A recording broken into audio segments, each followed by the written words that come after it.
Svi smo makar jednom bili na ivici da pošaljemo poruku koju znamo da ne treba da pošaljemo. Nema veze da li je prošlo 3 dana ili 3 meseca.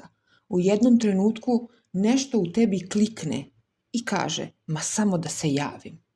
I to, samo da se javim, često te vrati tamo odakle si jedva izvukao živu glavu. Da ti se to ne bi desilo, evo situacija kada ne treba da zoveš i pišeš. Prva situacija. Kada je jedini razlog to što ti nedostaje osjećaj, a ne osoba. Možda ti fali onaj osjećaj pažnje, bliskosti, poruka pred spavanje, ali seti se, fali ti osjećaj, a ne ono što je ta osoba stvarno bila. Fali ti nešto što zaslužuješ u boljoj verziji.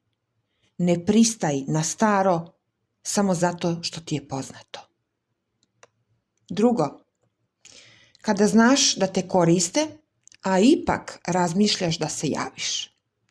Ako ti se neko javlja samo kada njemu odgovara, ako te traži samo kada mu treba rame za plakanje, a nestaje kada mu je dobro, to nije kontakt, to je korist. Kada ti pokazuju da te ne poštuju, ništa ne objašnjavaj, samo se skloni. Treće, kada osjećaš krivicu jer si se povukao i sada bi da popraviš stvar. Dešava se da se udaljiš od nekoga pa te grize savest. Ali, ako si se udaljio sa razlogom, javljanje će te vratiti tamo gde ne želiš da budeš. Ponekad je povlačenje znak samopoštovanja i ljubavi prema sebi. Nemaš šta da popravljaš kada si sačuvao sebe. Četvrto, kada ti proradi ego jer je ta osoba nastavila dalje. Nije ti više stalo do osobe, ali osjećaj da si zamenjen ti ne da mira. I poželiš da se javiš ne iz ljubavi, već iz povređenosti. Ego ti šapuće da se dokažeš, ali ti ne moraš nikome ništa da dokazuješ.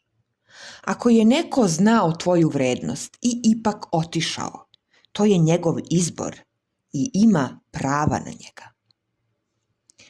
Peto, kada imaš loš dan i samo tražiš utehu ili pažnju. Težak dan, umorna glava, početak samosažaljevanja i onda ti padne na pamet da se javiš.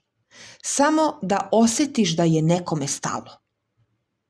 Ne koristi ljude da pobegneš od svog stanja. Stanje prođe, a loši ljudi mogu da ti naprave ozbiljne ožiljke.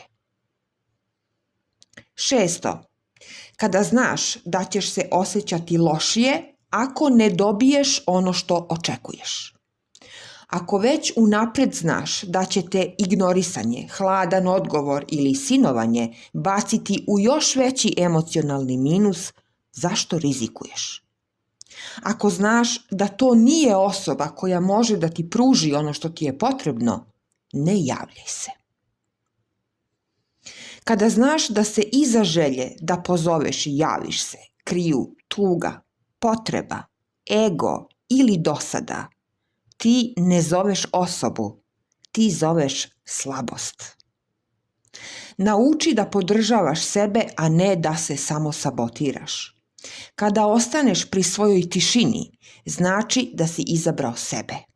A to je najpametnija stvar koju možeš da uradiš kada si na ivici da napraviš glupost. Ako ti se video dopao, podeli ga sa drugima i na svojim društvenim mrežama. Hvala.